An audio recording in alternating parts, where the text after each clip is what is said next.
पण मला मुख्यमंत्र्यांची दया होते की कोण होतास तू, काय झालास तू, एवढ्या सगळ्या भ्रष्टाचाराने जवळ घेतलंस तू, स्वतःच्या पांघरुणात घेतलंस तू, काय होतास तू, काय झालंस तू, भ्रष्टाचाराने पांघरुणात घेतलंस तू. मित्र मित्र म्हणताना एकमेकावरती धाडी टाकतायत, एकमेकाचे पैसे उघडकीस आणतायत. रोज कोणत्या ना कोणत्या तरी मंत्र्याचे भ्रष्टाचार अगदी पुराव्यानिशी बाहेर येत आहेत, त्यांच्या फिल्म बाहेर येत आहेत, पैशाच्या थप्प्या बाहेर येत आहेत. तरी सुद्धा मुख्यमंत्री जिंबा आहे. आणि मुख्यमंत्र्यांनी अजून एक खातं निर्माण केलं पाहिजे आणि त्याचं नाव पांघरुण मंत्री असं ठेवायला पाहिजे. म्हणजे जे बाकीचे जे मंत्री आहेत ते हातपाय पांघरुण बघून हातपाय तरी पसरतील आणि मुख्यमंत्री बसलेत पांघरुण घालायला. त्याच्यामुळे इतर खात्या माझ्या सूचना तर जाऊ दे ना, इतर खात्याच्या बरोबरीने मुख्यमंत्र्यांनी पांघरुण खातं हे तयार करावं आणि स्वतः त्याचं चार्ज घ्यावा. कारण त्यांच्याकडे महाराष्ट्राच्या विधिमंडळाचं हे अधिवेशन महाराष्ट्राच्या उपराजधानीमध्ये सुरू आहे. अधिवेशन मला वाटतं अर्ध्यावरती आलेले आहे. उद्या संपणार का रविवारी संपणार ते आज उद्यामध्ये ठरेल. नागपूरमध्ये साधारणतः विधिमंडळाचं अधिवेशन हे विदर्भासाठी आणि साहजिकच आहे महाराष्ट्रासाठी घेतलं जातं.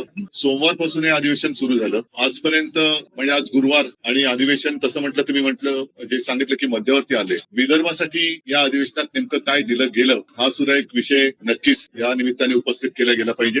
हे वर्ष जे आहे फार विचित्र गेलं आपल्याला. महाराष्ट्रावरती कधी नव्हे एवढी मोठी आपत्ती ही अतिवृष्टीच्या रूपाने कोसळली. मी स्वतः मराठवाड्यामध्ये फिरलो. विदर्भातले आमचे आमदार आणि सगळे शिवसैनिक तसं महाराष्ट्रभरच अतिवृष्टीने हाहाकार माजवला. शेतकऱ्यांची घरं दारं, विद्यार्थ्यांची पुस्तकं आणि विशेष म्हणजे पिकं तर सोडून गेलीच, पण अनेक ठिकाणी माझ्यासोबत आपण देखील होतात, शेत जमीनच वाहून गेलेली आहे. आणि मग त्याच्यानंतर मुख्यमंत्र्यांनी एक भलं मोठं पॅकेज असं एक गोंडस शब्द देऊन एक रक्कम घोषित केली. त्या पॅकेजचं पुढे काय झालं तर त्या पॅकेजचं पण ठिबक सिंचन झालंय हे कळायला काय मार्ग नाहीये. एकूणच या अधिवेशनाच्या निमित्ताने असं की एक पद्धत, पहिला अर्थसंकल्प येतो, मग मागण्या पुरवण्या मागण्या, मग त्याच्यात आणखीनच्या मागण्या, 75,000 कोटीच्या मागण्या कुठून आणणार, कोणाला देणार, राज्यावरती 9 लाख कोटींचं कर्ज आहे, या सगळ्या गोष्टी आपण बघतो आहोत. पण एक मुद्दा मला या अधिवेशनाच्या निमित्ताने उपस्थित करायचा आहे, तो म्हणजे गेल्या महिन्याच्या अखेरीस देशाचे जे मंत्री आहेत, कृषी मंत्री शिवराज सिंग चौहान, त्यांनी सांगितलं की महाराष्ट्राकडून आपत्तीग्रस्तांच्या मदतीसाठी कोणताही प्रस्ताव अद्याप आलेला नाही. आणि हे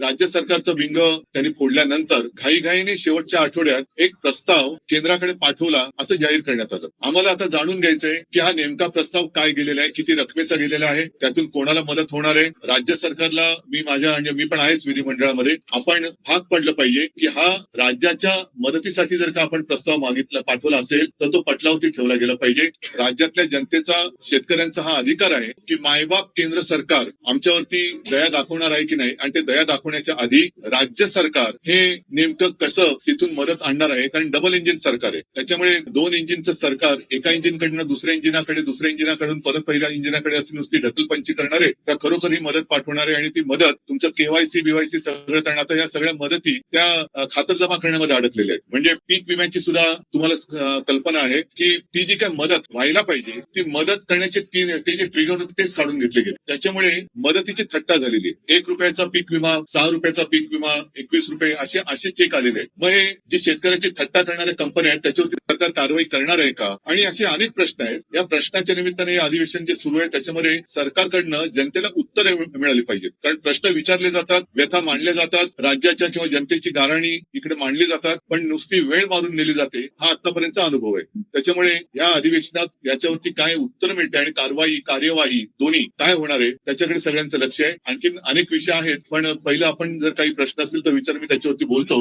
विरोधी पक्ष नेता नाहीये, अद्याप केला गेला नाही, नियुक्ती करण्यात आली. मी हे तुम्हाला का बोलायला सांगितलं, कारण हे प्रश्न तुम्ही जे विचारणार आहात तेच प्रश्न जनतेच्या मनात आहेत. मी अधिवेशनाला येण्याच्या आधी सुद्धा एक 8-10 दिवसापूर्वी असं म्हटलं होतं की गेल्या वर्षीच किंवा पहिल्या अधिवेशनातच मला असं वाटतं ना भास्करराव, तो आम्ही विरोधी पक्ष नेते पदावरती दावा सांगितलेला आहे. त्याच्यासाठी भास्कररावांचं नाव देखील दिलेलं आहे आणि अजून अद्याप काही उत्तर मिळालेलं नाहीये.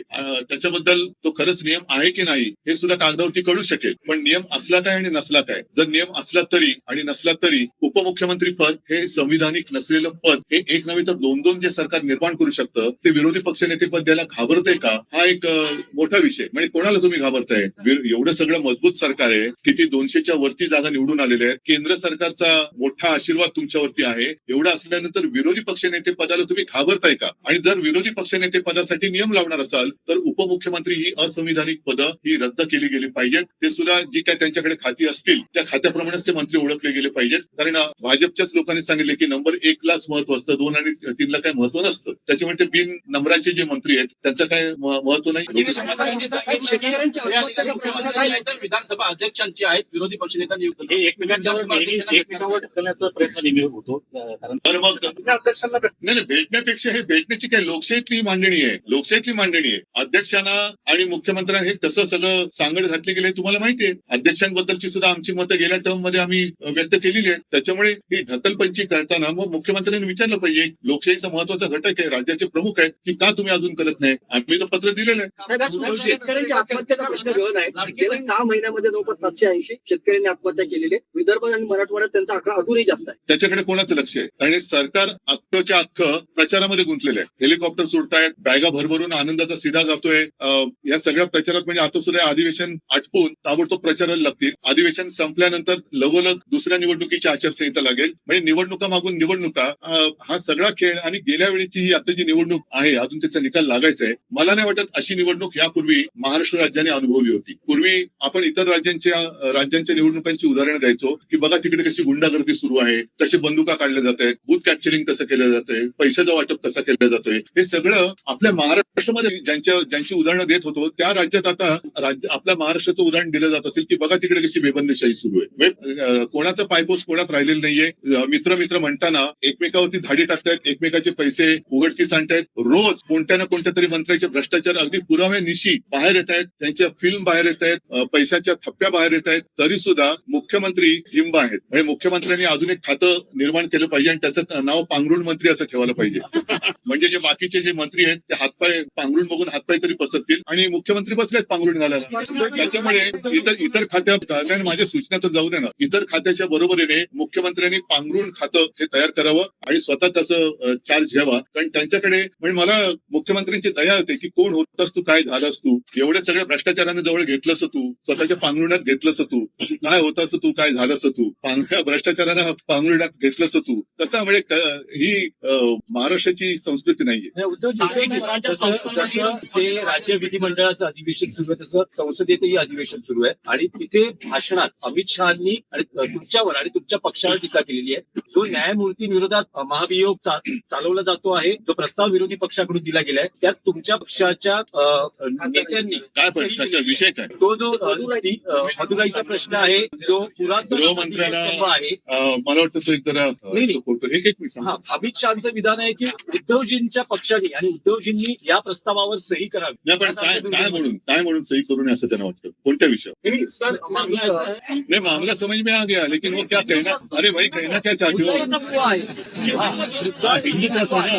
मग असं बोला ना. आता अमित शहा फार मोठे हिंदुत्ववादी आहेत आणि त्यांचा एक फोटो कोणीतरी ट्विट केलेला आहे. कारण हिंदुत्व मला अमित शहाने शिकवण्याची गरज नाहीये आणि भाजपाने तर अजिबात नाही आणि संघाने पण नाही. तूर्त काय झालेलं आहे की गेले 2-3 दिवस लोकसभेच्या म्हणजे संसदेच्या अधिवेशनामध्ये वंदे मातरम या विषयावरती चर्चा किंवा बहस, एखाद्या राष्ट्रात राष्ट्रगीतावरनं बहस कशी काय होऊ शकते आणि इतक्या वर्षानंतर ह्यांना अचानक वंदे मातरम का आठवलं. आपला देश त्या वंदे मातरमला 150 वर्ष झाली आणि भाजपचं वंदे मातरम हे फक्त 1 डे मातरम आहे, एका दिवसासाठी आहे, 1 डे मातरम. कारण बाकीच्या वेळेला त्यांना त्याची काही पडलेली नाहीये. भारतात काय चाललेलं आहे, वंदे मातरम म्हणताना माझी माता किती दुःखात आहे याच्याकडे त्यांचं लक्ष नाही. पण हिंदुत्वावरनं आम्हाला अमित शहा जे विचारतायत त्या अमित शहाना मला प्रश्न विचारायचा तुमच्या सगळ्यांच्या माध्यमातून की तुमच्या मंत्रिमंडळात गोमांस खाणारे मंत्री आहेत आणि ते सांगतात की मी गोमांस खातो, कोण मला अडवते बघतो. आणि एवढंच नाहीये तर हा एक फोटो आहे 9 डिसेंबरचा, तो ते जे मंत्री आहेत मी गोमांस खातो कोण मला अडवते, त्यांचं नाव आहे किरण रिजिजू. त्यांच्या बरोबर अमित शहा जेवतायत. आता त्यांच्या थाळीत आणि यांच्या थाळीत काय आहे मला माहिती नाही. पण अमित शहाना जर हिंमत असेल, माझ्या हिंदुत्वावरती त्यांना शंका घ्यायची असेल तर पहिलं रिजिजूंना त्यांनी मंत्रिमंडळातून काढलं पाहिजे. कारण रिजिजू गोमांस खातात ते स्वतः ते बोललेले आहेत. त्याच्यानंतर आणखीन एक मुद्दा तुम्हाला सांगतो, तो म्हणजे गेल्या काही दिवसात दिल्लीमध्येच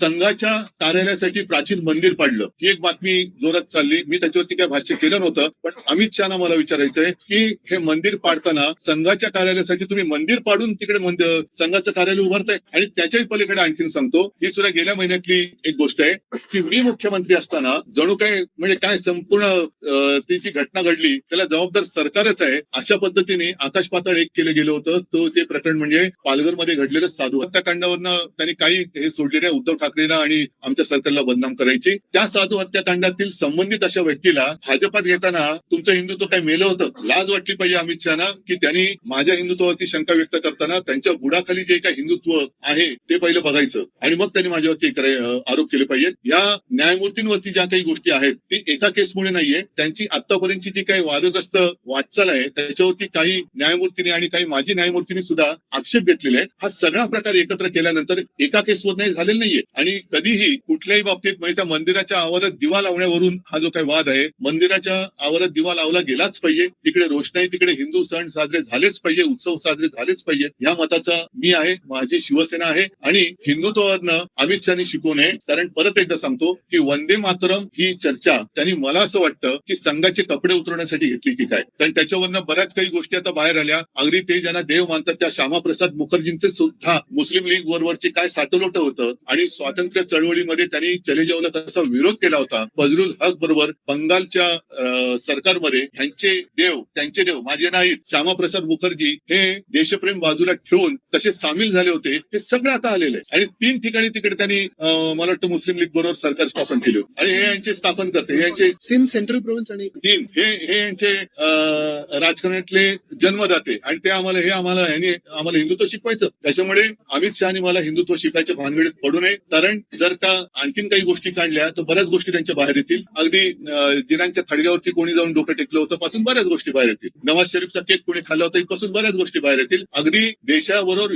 अतिरेकी कारवाया करणाऱ्या पाकिस्तान बरोबर त्यांचा पोरगा क्रिकेट खेळतोय तेव्हा यांचं हिंदुत्व कुठे जातं, कोणत्या टोपीखाली धरतं. अमित शहानी जर जय शाह त्यांचं ऐकत नसेल आणि त्याला हिंदुत्व मान्य नसेल तर तसं सांगायचं की मी हिंदुत्ववादी आहे पण जय शाह हिंदुत्ववादी नाही, तो पाकिस्तान बरोबर क्रिकेट खेळतोय, मग त्याला एकतर त्या क्रिकेट कंट्रोल बोर्डाचा राजीनामा द्यायला लावा, नाहीतर हिंदुत्व तरी स्वीकारा नाही तर हे तरी स्वीकारा. त्यावेळेला मुख्यमंत्र्यांनी असं म्हटलं सत्ताधारी सगळ्या आमदारांना की लाडकी बहीण योजनेचा यापुढे उल्लेख करू नका, जर केला तर घरात बसावं लागेल. लाडक्या बहीण या योजनेचा मी उल्लेख करणारच, कारण निवडणूक लढवताना जे वचन त्यांनी जो एक थाप त्यांनी शेतकऱ्यांना मारली होती कर्जमुक्तीची तीच माझ्या बहिणीनं सुद्धा मारलेली आहे. 2100 रुपये कधी करणार 1500चे हा विषय मी काढणारच. आणि देवेंद्र फडणवीसांनी जर त्यांच्यामध्ये हिंमत असेल तर या अधिवेशनात येत्या महिन्यापासून किंवा पुढच्या महिन्यापासून नवीन वर्षापासून माझ्या महाराष्ट्रातल्या बहिणींना 2100 रुपये दर महिन्याला त्यांनी एक काय भाऊबीज म्हणा वर्षभराची ती सुरू करावी. मी 2100 रुपये कधी देणार हा प्रश्न त्यांना विचारणार आणि जर देवेंद्र फडणवीसांनी 2100 रुपये नाही दिले तर त्यांना घरी बसावं लागेल. उद्धवजी परत त्याच विषयावर आहे. तुम्ही म्हणालात की त्या मंदिरात दीप लावला गेला पाहिजे, तर आता जी प्रस्तावावर तुमच्या नेत्यांनी सही केली आहे त्या प्रस्तावाचा तुम्ही पाठिंबा काढून घेणार नाही? मी तुम्हाला म्हटलं तसं की एका निर्णयापुरता हा विषय नाहीये, एका निर्णयावरनं असं इम्पिचमेंट वगैरे नाही कोणी आणत नाहीये. एकूणच त्यांची जी काही वाटचाल आहे हिंदुत्वाच्या गुलाम्याखालनं त्यांनी पक्षीय अजेंड्यावर एकटा कामा नये. याचं कारण असं की महाराष्ट्रामध्ये सुद्धा त्यांच्या प्रवक्त्यांना न्यायमूर्ती म्हणून नेमलं गेलेलं आहे. कसं पाहता आपण याकडे असा प्रश्न मी तुम्हाला विचारला तर काय उत्तर आहे तुमच्याकडे? जर तुमच्या पक्षाचे प्रवक्ते न्यायमूर्ती म्हणून तुम्ही नेमत असाल तर आम्ही तुमच्याकडनं कोणत्या न्यायाची अपेक्षा करायची? आज शिवसेनेच्या केसबाबत 4 वर्ष झाली आम्ही खेटे घालतोय. एक सरन्यायाधीश होऊन गेले, पुढचे कोण? आता सुद्धा अरे आता पुढचा कोण येणार आहे, त्याच्या पुढे कोण येणार आहे, एवढंच आम्ही करत बसायचं? पण उद्धवजी नाही, मला याच्याबद्दलचा तो व्हिडिओ मुख्यमंत्री देवेंद्र फडणवीस यांनी ट्विट केला. त्यांनी असं म्हटलं कोण होतास तू काय झालं. मी पण तेच म्हणते त्यांना, उद्धव ठाकरे मी पण त्यांना म्हटलेलं आहे की कोण होतास तू काय झालंस तू, भ्रष्टाचारांना प्रांगणात घेतलंस तू. परिषदेमध्ये गुजरात राज्याने घुसखोरी केलेली आहे. सीमावाद तिथे गुजरात अमित शहाचं मी जे बोललो ना अॅनाकोंडा, हा अॅनाकोंडा आता मुंबई गिळायच्या दिशेने वाटचाल करायला लागलेला आहे आणि त्यांनी एक पाऊल पुढे टाकून माझ्या महाराष्ट्राच्या राज्यातल्या गावांवरती जसं अरुणाचलवरती चीन हक्क सांगतोय तसं गुजरात हा माझ्या महाराष्ट्राच्या खेड्यांवरती हक्क सांगतोय. आता हे कोण झाल्याचं काय झाल्याचं वगैरे जे काय आहे ना, आता यांना विचारा तुमच्या हिंमत आहे का तिकडे जाऊन उभं राहायची तुमच्या अमित शहा विरुद्ध? हे मुंबईत आणि महाराष्ट्रात राहणाऱ्या गुजरातचे जो समाज आहे ज्यांचं आणि आमचं काही भांडण नाही प्रकार आणि एका बाजूने महाराष्ट्र गिळण्याचा प्रकार हे सुरू झालेला आहे. मुंबईतले अनेक उद्योगधंदे यांनी गुजरातला नेले, महाराष्ट्रातले नेले आणि त्याचबरोबरीने आता हे मुंबई बळकावण्याच्या दिशेने वाटचाल करायला लागलेले आहेत. आम्ही तर हा प्रयत्न हाणून पाडल्याशिवाय राहणार नाही. सरकार काय करेल न करेल आम्हाला त्याची काय पटलेली नाही आणि या सरकारकडनं धाडसाची तर काय आम्हाला अपेक्षा.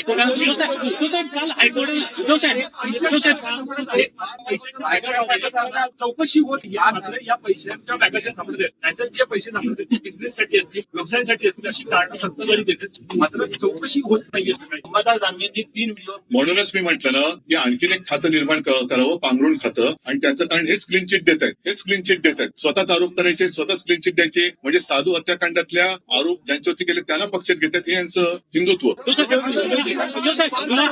जमीन व्यवहार प्रकरणात काल हायकोर्टानं राज्य सरकारला फटकारलेलं आहे आणि त्यामध्ये म्हटलेलं आहे की अजित पवार यांचा मुलगा पार पवारवर गुन्हा का दाखल केला जात नाही या प्रकरणात. मी न्यायालय या विषयावरती काहीच बोलायचं आधी सोडून दिलेलं आहे. उद्धवजी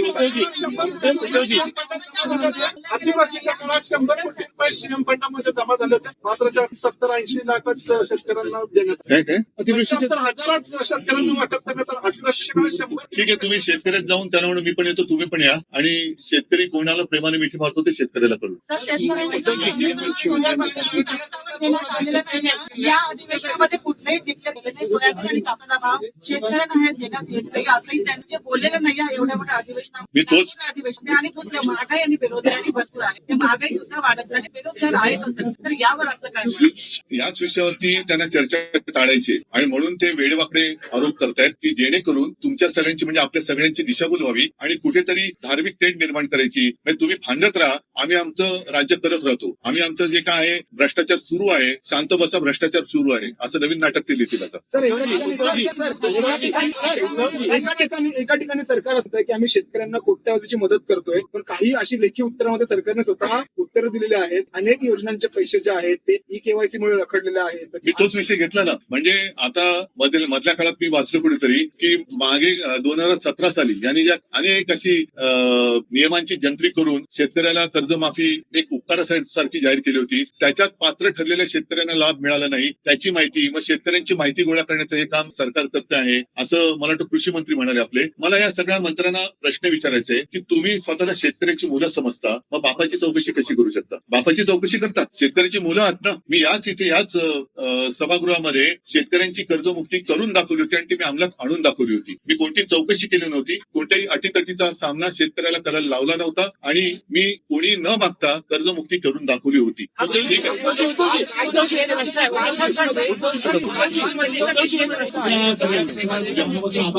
आणि शिवसेनेचे सगळ्या आमदारांना माननीय पक्षप्रमुख उद्धवजी ठाकरे साहेब इलेक्शनला संध्याकाळी 7 वाजता भेटतील.